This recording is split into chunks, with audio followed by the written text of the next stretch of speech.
প্রীতি তোমার মেয়ের মতো এমন খারাপ ভাষায় কিভাবে ব্যবহার করছে ওর সম্পর্কে ছোট মা বলে ক্রুদ্ধ চোখে তাকাতেই দেখি চাচি এক বাঁকা দৃষ্টিতে তাকিয়ে আছে। মুখটা কেমন বিকৃত করে ঠোঁটের কোণে তাচ্ছিল হাসি। এরকম মেয়ের সাথে এটা যায়? রাস্তায় রাস্তায় পরপুরুষকে শরীর বিলিয়ে দেয়, খোঁজ নিয়ে দেখ কতজন মানুষই শরীর ভোগ করেছে। কথাগুলো তার মুখ থেকে এমনভাবে বেরালো যেন বিষ ঢালছে। কণ্ঠে তাচ্ছিলর ভার, মুখে ঘৃণার ছাপ। আমি স্থির হয়ে দাঁড়িয়ে রইলাম। বুঝলাম ওনাকে কিছু বলা মানে আরো বাজে কথা শোনা, যা আমি শুনতে চাই না। আমি জানি আমার প্রীতি বউ কেমন। আজ ভীষণ আফসোস হচ্ছে। আজকের মতো যদি সেদিনও বিশ্বাস করতাম তাহলে দেশে অনেক আগেই চলে আসতে পারতাম। প্রীতির কাছ থেকে উঠে মায়ের দিকে গেলাম। বুকের ভেতরটা কেমন ধুকভুক করছে। মায়ের হাত ধরে আকুল কণ্ঠে বলে উঠলাম, আম্মু তুমি আমাকে মিথ্যা বললে প্রীতি বউয়ের এই অবস্থা, আর তুমি আর ভাই বললে সে পরপুরুষের সাথে পালিয়ে গেছে। এমন মিথ্যে কেন বললে? বলেই উত্তরে আসায় মায়ের দিকে তাকালাম। মায়ের মুখের দিকে তাকাতেই দেখি কেমন চুপসে গেছে, ঠোঁট কাঁপছে, চোখে একরাশ ভয়। এতদিন যাকে দেখে সাহস পেতাম, আজ তাকে কেমন ভীত অসহায় লাগছে। পাশে ভাই দাঁড়িয়ে, তার মুখে ভয়ের ছাপ থাকলেও নিজের ভেতরটা সামলে রেখেছে মনে হলো। মা একটু গলা পরিষ্কার করে বলল, আরিয়ান আগে ঘরে চল, ভেতরে গিয়ে সব কথা হবে, আমি তোমাকে বুঝিয়ে বলবো। বলে মা আমার হাত ধরলো। তার মাঝে উঠোনে চারিদিক থেকে মানুষের গুঞ্জন ভেসে এলো, পায়ের শব্দ, ফিসফাস, কৌতূহল। বুঝলাম খবর ছড়িয়ে পড়েছে, পাগলি প্রীতির স্বামী এসেছেন। তাই এলাকার মানুষ ছুটে এসেছে দেখতে। পিছন ফিরে একবার প্রীতির দিকে তাকাতেই শরীরের ভেতর রক্ত চলকে উঠলো। চোখের সামনে যা দেখলাম তা বিশ্বাস করার মতো নয়। দুইটা ছোট বাচ্চা ওর সঙ্গে খেলছে, না হাসলেও খেলছে, না মারছে, চুল টেনে ধরেছে, ধাক্কা দিচ্ছে, হাসছে। একজন দূর থেকে ঢিল নিক্ষেপ করে আর হাসতে হাসতে বলে উঠছে, পাগলি। ঢিল ছুটতে দেখে তাড়াতাড়ি ধরার জন্য কাছে যেতেই দেখি আসিফ ছুটে দেওয়ার ঢিলটা কেজ ধরেছে, একদম পেটের কাছে নিক্ষেপ করেছে। দেখে বুকের ভেতরটা মোচড় দিয়ে উঠল। উফ, একটু হলে ওর পেটে গিয়ে লাগতো ভাবতে শরীর শিউরে উঠল। দৌড়ে কাছে গিয়ে আসিফকে সরিয়ে প্রীতিককে আঁকড়ে ধরলাম। ওর শরীর কেমন কাঁপছে, শরীরে মাটি আর ধুলোই গন্ধ। উঠাতে গেলাম কিন্তু দেখে পা আটকে গেছে। চেয়ে দেখে ও শিকল বন্দি। চোখে আগুন নিয়ে আসিফের দিকে তাকাতেই সে বুঝে ফেললো আমি কি বলেছি। চুপচাপ পকেট থেকে চাবি বের করে শিকল খুলে দিল। শিকল খোলার সঙ্গে সঙ্গে প্রীতি আমার বুকের ওপর ঝাঁপিয়ে পড়ল, এমনভাবে জড়িয়ে ধরলো যেন পৃথিবীতে আমি একমাত্র নিরাপদ আশ্রয় তার। উঠোনে দাঁড়ানো মানুষগুলো তাকিয়ে রইল, কারো চোখে বিস্ময়, কারো মুখে অজানা প্রশ্ন। ওরা আমাকে মারছে, এইভাবেই মারে। চলো আমরা চলো যাই, বকুলতলায় টিম টিম খেলবো। বাচ্চার মতো সরল ভাঙা গলায় কথাগুলো বলে প্রীতি আমার গলা জড়িয়ে ধরলো। আমি হতবাক হয়ে তাকিয়ে রইলাম। এইভাবেই মারে, এই কথাটাই কানে বাজতে লাগলো। তার মানে প্রতিদিনই ওর উপর এমন অত্যাচার চলে। গালের কাছে তাকাতেই দেখলাম থাপ্পড়ের দাগ। এটা কোনো ছোট বাচ্চার হাতের দাগ না, স্পষ্ট কারো চড়া হাতের 5 আঙ্গুল বসেছে। কে মেরেছে এমন করে? আরিয়ান, এবার তুই এসেছিস, নিজের বউকে ভালো ডাক্তার দেখিয়ে সামলে রাখ। সমাজে অনেক পুরুষের বাজে দৃষ্টি তোর বউয়ের ওপর, যেখানে সেখানে ঘর থেকে বের হতে দিস না। পারলে এ বাচ্চাটা মেরে ফেল। কার বাচ্চা, কোনো হুঁশ নেই। প্রথম কথাগুলো ভালো লাগলেও কিন্তু শেষের কথায় বুকের ভেতরটা হঠাৎ ঠান্ডা হয়ে গেল। প্রীতি ভরা পেটের দিকে তাকিয়ে বুঝলাম অন্তত 8-9 মাস তো হবেই। এমন অবস্থায় কেউ কিভাবে এরকম কথা বলে, এতটা নিষ্ঠুর হতে পারে? তখনই দেখি আসিফ সামনে এসে দাঁড়ালো। চোখে রাগ তীব্র রূপে বলে, আপনি এমন কথা কিভাবে বলেছেন চাচি? ভাবি তো অলরেডি 9 মাস চলছে, এখন কিভাবে বাচ্চা নষ্ট করব? এতে ভাবির জীবন ঝুঁকিতে পড়বে। আর বাচ্চাটার দোষ কি? প্লিজ আমাদের পরিবারের ব্যাপারে কথা না বললে আমি খুশি থাকবো। চিৎকার করে কথাটা বলে আসে, আর চোখ লালচে হয়ে উঠেছে, যেন ভেতরে রক্ত জ্বলছে। আমি বুঝতে পারলাম না ও এত রেগে যাচ্ছে কেন। কি ভেতরে আগুন ওর চোখে ধরা দিচ্ছে। চাচি আবার মুখ বাঁকিয়ে বলল, এই দামাকের কারণেই ঘরে বউয়ের এমন অবস্থা হয়েছে। এই মেয়ের শরীরে কোনো অঙ্গটা পবিত্র আছে, এমন অপবিত্র মেয়ের হয়ে কিভাবে কথা বলছো? রক্ত গরম হয়ে গেল, তার চেপে পড়লাম। চুপ করুন চাচি, আমার বউয়ের ব্যাপারে আপনি দেখে নেবেন। আপনাদের কোনো অধিকার নেই তাকে এভাবে অপমান করা। কথা শেষ করে প্রীতিকে জড়িয়ে ধরে ঘরের দিকে হাঁটা দিলাম। বুকের ভেতরে রাগ, কষ্ট, অনুশোচনা সব মিশে অসহায় হয়ে পড়লাম। কোথাও না কোথাও আমি মনে হয় এটার জন্য অপরাধী, নিজের ওপর রাগ হচ্ছে। কেন সবার কথা বিশ্বাস করেছিলাম, এখন যেমন বিশ্বাস করি তখন কেন করি না? ঠিকই তখনই পিছন থেকে চাচির কণ্ঠ ভেসে এলো, বিষ মেশানো তির্যক সুর। হয় নাটক, কয়েকজন বউ হয়েছে, একবার খুঁজে দিয়ে দেখো। বউ তো হয়নি, সাথে বাচ্চারও মাও হয়েছে। কথাটা কানে বিঁধলো, কিন্তু জবাব দেওয়ার ইচ্ছা হলো না। এদের সাথে কথা বলার বেকার। প্রীতিকে আঁকড়ে ধরে সামনে এগিয়ে চললাম ঘরে যাওয়ার উদ্দেশ্য। এক এক করে সব জানতে হবে। কিন্তু ঠিক সেই মুহূর্তে হঠাৎই কানের পাশে একটা চিৎকার শুনতে পেলাম। চিৎকার এমন যেন বুক ছেড়ে ব্যথা বেরিয়ে আসে। আমি ঘুরে তাকাতেই দেখি প্রীতির মুখটা কেমন চকচকে হয়ে উঠেছে। চোখের নিচে ঘাম, ঠোঁট কাঁপছে, মুখ কুঁচকে গেছে, যেন প্রচণ্ড যন্ত্রণায় কাতর। প্রীতি বউ, কি হয়েছে তোমার? আল্লাহ, ব্যথায় কাঁপতে কাঁপতে কেমন নিচু হয়ে পড়ে গেল ও। শরীর ছেড়ে দেওয়া ধরে রাখতে পারলাম না, ডলে পড়লো নিচে, তাও ধরে রেখেছে হাত। ভয় পেয়ে গেলাম, কিন্তু এর মধ্যে হঠাৎ একটা ঠাস শব্দ থমকে গেলাম। চোখের সামনে দেখলাম এক থাপ্পড় পড়েছে প্রীতির পেটে, তাও সেটা প্রীতি মেরেছে। চিৎকার করতে পারলাম না, কেবল দেখলাম প্রীতি পেট চেপে ধরে হাঁটু গেড়ে বসে পড়েছে। চারিদিকে মানুষ হতবাক হয়ে তাকিয়ে আছে, কেউ এগিয়ে আসছে না। প্রীতি কাঁপতে কাঁপতে কেমন মাটিতে কামড়ে ধরেছে।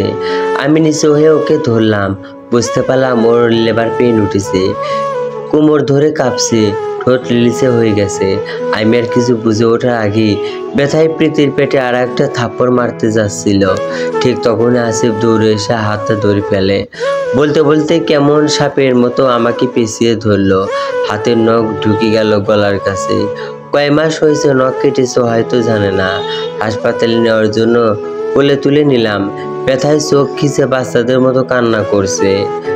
ভাই হাত দুইটা ধরে রেখেছে, পেট আঘাত করার জন্য ছোড়াছুড়ি করছে। হাত ছাড়িয়ে না আসিফ, মাথা নেড়িয়ে আসিফ ছাই জানায়। আমি তাড়াতাড়ি বাইরে বেরিয়ে আসলাম। এ আল্লাহ, আমায় আদর করো, আমি ব্যথা পাচ্ছি। বাচ্চা সুলভ ভাবে কথাটা বলে ঢুকরে কেঁদে ওঠে প্রীতি। না চাইতে ও চোখ বেয়ে জল গড়িয়ে পড়ে। মুখ উপরে করে ময়লাযুক্ত কপালে শব্দ করে চুমু খেলাম। কপাল বেয়ে জল গড়িয়ে পড়লো, বৃষ্টির পানি নেই।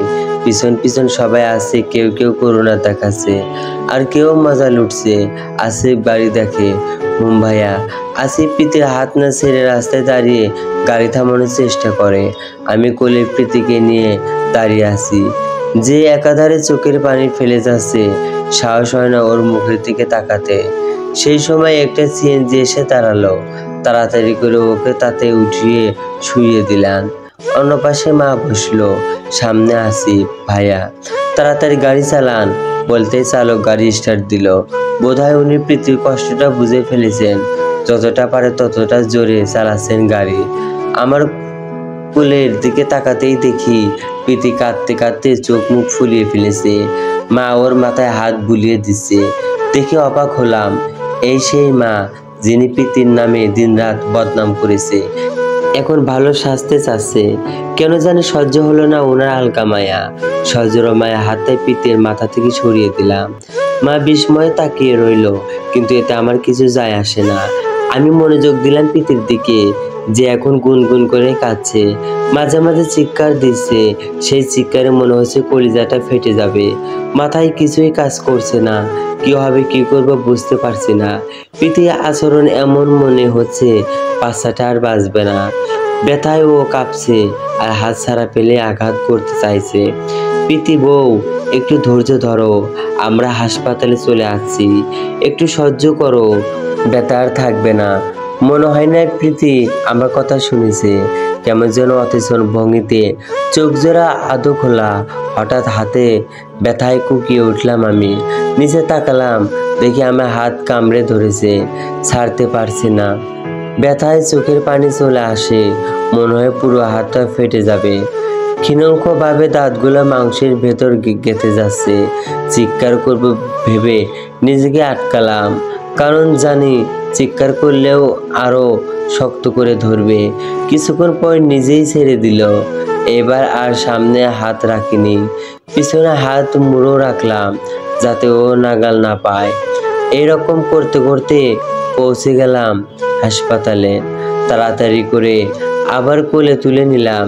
ছাড়ো ছাড়ো, আমি কিন্তু তোমাদের মেরে ফেলবো, এই বন্দুক নিয়ে টুস করে।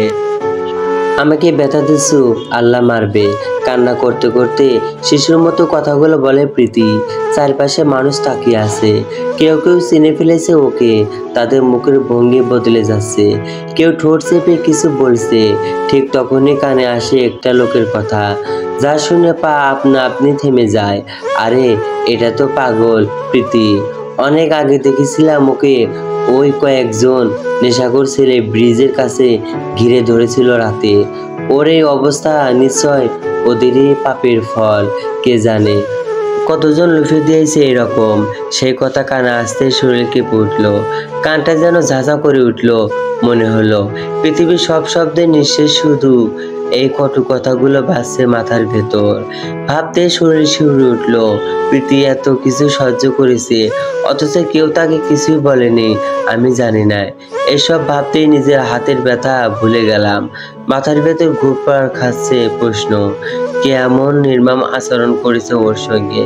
কেন মা ভাই তখন আটকায়নি ওকে বাইরে যেতে?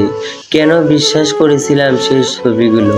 এখন শুধু একটাই প্রার্থনা, বাচ্চাটা যেন সুস্থভাবে জন্ম নেয়। তারপর সব প্রশ্নের জবাব আমি একে একে নেব।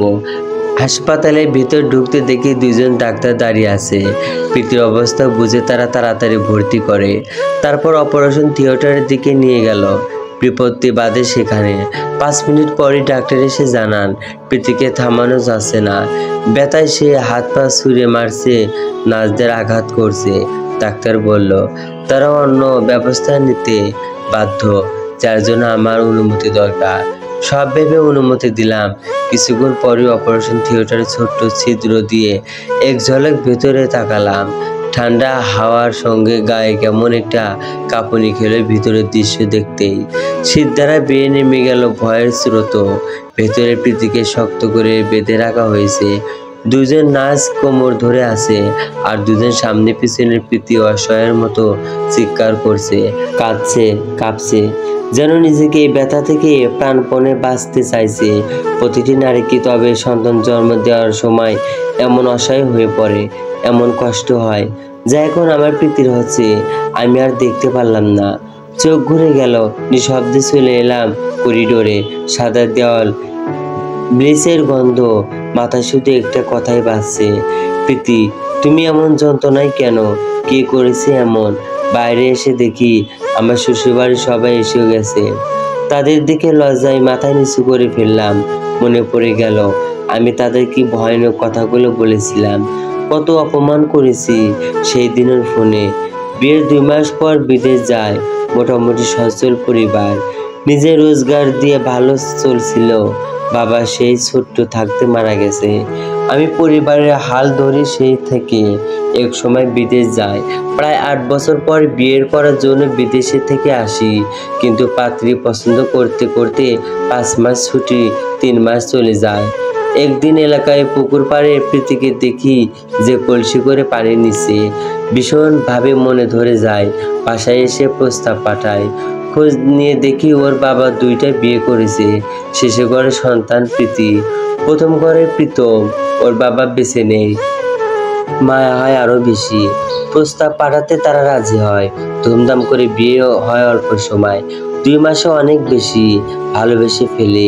মায়ায় জড়িয়ে যায় ভয়ঙ্কর ভাবে। মাঝে মাঝে অবাক লাগতো প্রীতির কিছু আচরণে।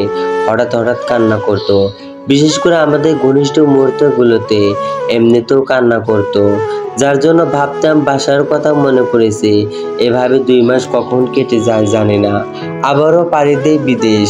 পরপর 3 বছর সব ঠিকঠাক চলছিল। তারপর একদিন হঠাৎ ওর সঙ্গে যোগাযোগ বন্ধ হয়, ফোন বন্ধ পাই বাড়ি। বাসার সিদ্ধান্ত নিতেই শুনি প্রীতি অন্য পুরুষের সাথে পালিয়ে গেছে। প্রীতির এক পুরুষের সঙ্গে নোংরা ভঙ্গিতে তোলা ছবি কেউ একজন পাঠায়। সে রাতেই আমি এর আগে ঘৃণায় ভেঙে পড়েছিলাম। জানি না এখানে কে সেই ছবি তুলেছিল, কে পাঠিয়েছিল, সব ভেবে দীর্ঘশ্বাস ফেললাম। সামনে তাকে সালাম দিলাম, ওয়ালাইকুম আসসালাম। সেদিন যদি আমার কথাটা শুনতো বাবা, তাহলে এমন কিছু হতো না বলে শাশুড়ি ঢুকরো কেঁদে উঠলেন। ওনার কান্নায় বুকটা যেন চেপে ধরল কেউ। অপরাধ বোধে ভরে গেল মনটা। সেদিন উনি কল করেছিলেন, কিন্তু আমি এর আগে গজগজ করতে করতে কত কি বলে ব্লক করে দিয়েছিলাম। পরে অন্য নাম্বার থেকে কল দিল, রাগে কণ্ঠ শুনে আবার ব্লক করেছিলাম। আজ বুঝলাম সে এক সিদ্ধান্ত কত বড় ভুল ছিল। ওনার পাশে তাকিয়ে দেখি আমার শালা, পাশে তার বউ, আমারই চাচাতো বোন। দেখে মনে হলো তার শুধু দায় মেটাতে এসেছে, কারো চোখে কোনো অনুভূতি নেই। সব দিকে দীর্ঘশ্বাস ফেললাম। মায়ের দিকে তাকাতেই ভয়ে উনি চোখ ফিরিয়ে নিলেন। আর কিছু বললাম না, এমন কথা নয়, শুধু অপেক্ষা। সব প্রশ্নের উত্তর আমি নেব, কিন্তু আগে বাচ্চাটাকে বাঁচাতে হবে, প্রীতিকে সুস্থ করতে হবে। 3 ঘন্টার পর অপারেশন থিয়েটারের দরজা খুলে গেল। ডাক্তার বেরিয়ে আসে, উনার মুখে ক্লান্তি, চোখে হতাশা। আমি ছুটে গেলাম সামনে। বাচ্চাটার মৃত্যু জন্ম নিয়েছে। সম্ভবত ওনাকে কেউ পেটে খুব জোরে লাথি কিংবা কিছু দিয়ে আঘাত করেছে। গত কয়েকদিনের মধ্যে ওনাকে মিস্টার আসিফ আগেও আমার কাছে নিয়ে এসেছিল। তখন মিসেস প্রীতি প্রেগনেন্সি ছিল, 7 মাস ছিল। এখন মাত্র 8 মাস 2 দিন। ডেলিভারির সময় এখনো হয়নি। আমরা তখন পরীক্ষা করে দেখেছিলাম সব ঠিক ছিল। ডেট দিয়েছিলাম, যা আরো 22 দিন পর। আজ পেটের ভেতর আঘাতের চিহ্ন পেয়েছি। বাচ্চার মৃত্যু সেই কারণেই হয়েছে। আপনি নিজেকে শক্ত রাখুন। আপনার স্ত্রীর বাঁচার সম্ভাবনা খুব কম। প্রচুর রক্তক্ষরণ হয়েছে আর উনি খুব এখন দুর্বল। আমরা আমাদের বেস্টটা দিয়ে চেষ্টা করব বলেই ডাক্তার চলে গেলেন। আমি নির্বাক দাঁড়িয়ে রইলাম। শব্দ নেই, দৃষ্টি নেই, শুধু বুকের ভেতর কেমন এক নিঃশব্দ বিস্ফোরণ। চোখ বেয়ে নেমে এলো নোনাতাজ অশ্রু। পেছনে তাকিয়ে দেখি আসিফ দাঁড়িয়ে আছে, চোখে জল, ঠোঁট কাঁপছে, মুখ লাল, চোখ ফুলে গেছে, পারছে না চিৎকার করে কাঁদতে। বুঝলাম না তার ভেতরে এত ব্যথা কেন। ঠিক তখনই বুকের ভেতর কেমন একটা সন্দেহ উঠে এলো। মনের মধ্যে কুটকুট করে খোঁচা দেয়, এই যে আসিফ, শুরু থেকে প্রীতির প্রতি এত অস্বাভাবিক টান, বিশেষ করে বাচ্চার প্রতি এত আগ্রহ কেন? আবার সেই লোকটা নেশাখোর যাকে সবাই বলেছিল, যদি বাচ্চাটা তাদের হয় না, ভাবতেও পারছে না। মাথা ঝিমঝিম করছে। সবচেয়ে বড় প্রশ্ন, প্রীতিকে কে এমন নির্মমভাবে আঘাত করলো? ও তো কেবল একটা থাপ্পড় দিয়েছিল, তাও ব্যথা ওঠার পর। তাহলে কি আঘাত করলো কেন? আর কিছু না ভেবে নিঃশব্দে প্রীতির কাছে যেতে লাগলাম। একজন ছাড়া দুজন যেতে পারবে না, তাও আমি হাজবেন্ড বলে যেতে দিচ্ছে। ভিতরে ঢুকতেই দেখি মুখে অক্সিজেন মাস্ক, নাকে পাইপ, শরীরটা কেমন নেতিয়ে গেছে। একটা নিস্তব্ধ ঠান্ডা ভাব পুরো রুমে। প্রীতির চোখ জোড়া বন্ধ, ব্যথায় বুকটা নীলবর্ণ ধারণ করেছে। আমি কাছে গিয়ে হাঁটু গেড়ে বসলাম। ওর কোনো রেসপন্স নেই, যেন জীবনের সঙ্গে তার সমস্ত লড়াই এখন নিঃশেষ হয়ে এসেছে।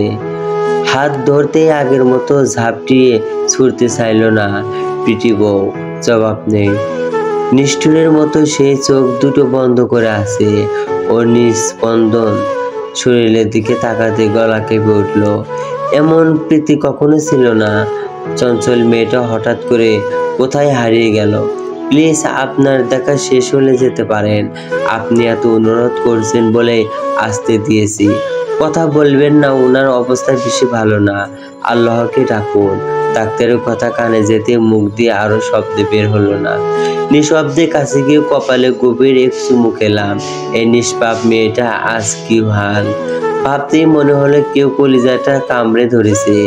তার মাঝে এমন নাচ যার হাতে তোয়ালে ছড়ানো আছে।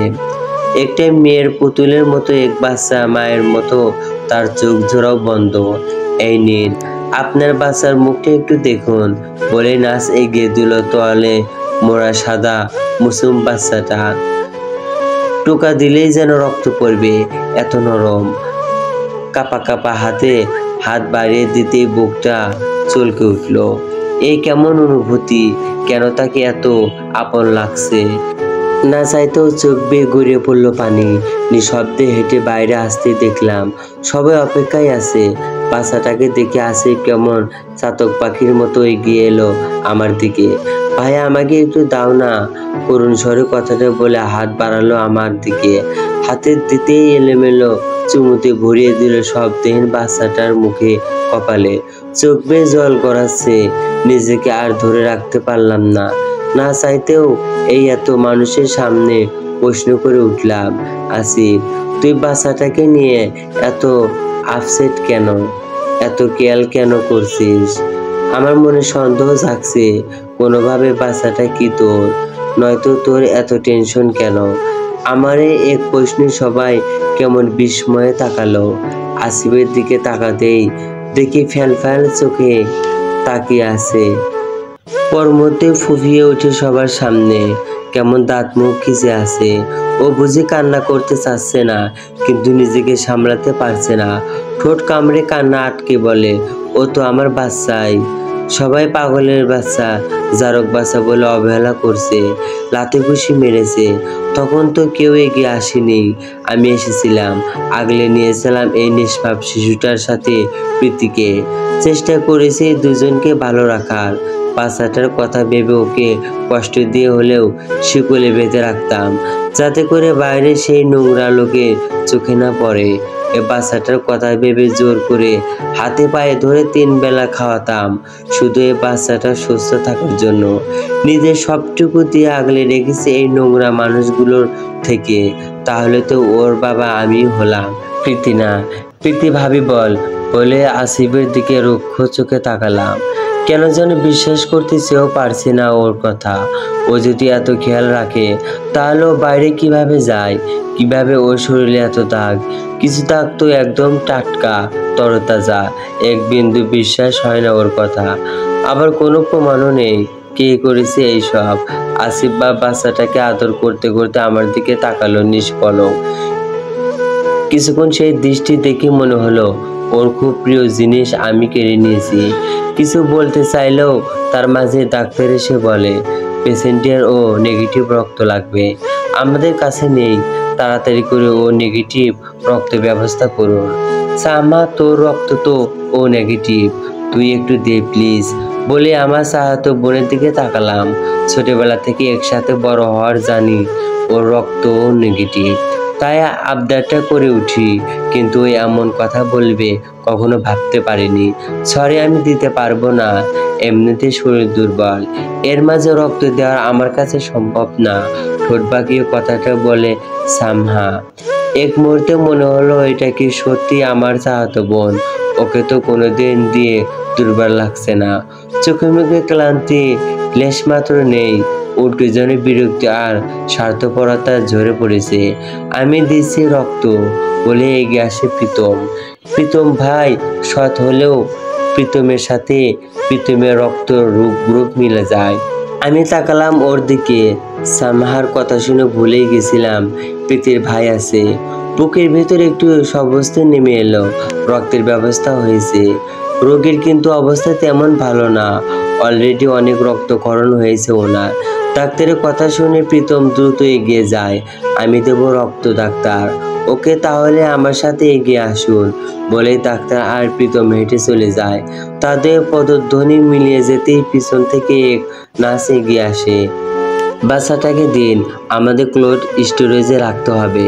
আমাদের হাসপাতালে মরচুরালি নেই, তাই মৃত বাচ্চাদের আমরা মেডিকেল কোল্ড স্টোরেজে রাখি। প্রীতিমার অবস্থা স্টেবল না হওয়া পর্যন্ত বাচ্চাকে বাইরে নেওয়া যাবে না, তাই তাকে ওখানে রাখতে হবে আপাতত। কথাটা বলে নার্স বাচ্চাটাকে আসিফের হাত থেকে নিয়ে নিল।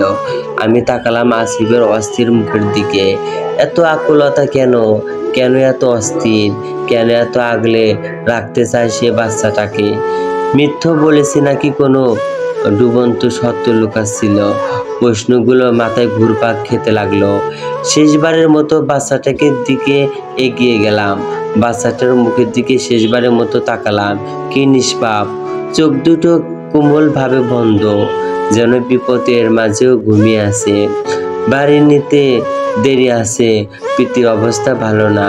তাই ততক্ষণ ভাবতে দীর্ঘশ্বাস বেরিয়ে এলো। না চলে গেল সে নিষ্পাপ মুখটা নিয়ে। 3 ঘন্টা পর করিডোরে দাঁড়িয়ে আছে সবাই। প্রীতম অনেক আগে রক্ত দিয়ে বসে পড়েছে। চারদিকে অদ্ভুত নিস্তব্ধতা। হঠাৎ দেখি ডাক্তার আসছে। সবাই একসাথে তার দিকে তাকালাম। পেশেন্ট আউট অফ ডেঞ্জার, তবে 24 ঘন্টার মাঝে জ্ঞান ফিরলো, কোমায় চলে যেতে পারে। কথাটা বলে ডাক্তার চলে গেলেন। তাড়াহুড়ো করে সবাই কেবিনের দিকে এগিয়ে গেলাম। প্রীতিকে কেবিনে শিফট করা হয়েছে। রুমে ঢুকতেই আগের মতো দৃশ্য, হাতে স্যালাইন রক্ত দেওয়া হচ্ছে। প্রীতির নিথর মুখ দেখে বুক আবারও ভারী হয়ে এলো। প্রীতি মা চোখ খোলো, এই যে দেখো আম্মু চলে এসেছি। মা চোখ খোলো বলতে বলতে শাশুড়ি মা কেঁদে উঠলেন। এমন আহাজারিতেও প্রীতির কোনো সারা শব্দ নেই। আমি কাছে গিয়ে বসলাম, হাতটা ধরলাম। প্রীতি চোখ খোলো, দেখো সবাই অপেক্ষা করছে। তুমি এমন করে সবাইকে নিরাশ করতে পারো না। চোখের কোণে ভিজে উঠলো। কোনোভাবে নিজেকে আর সামলাতে পারছি না। তাকিয়ে দেখি আমি আর শাশুড়ি মা ছাড়া বাকিরা যেন পাথরের মতো দাঁড়িয়ে আছে। কারো চোখে কোনো অনুভূতি নেই। চারিদিকে তাকাতেই দেখি হঠাৎ খেয়াল হলো আসিফ নেই। এই আপনারাই এমন করছেন কেন?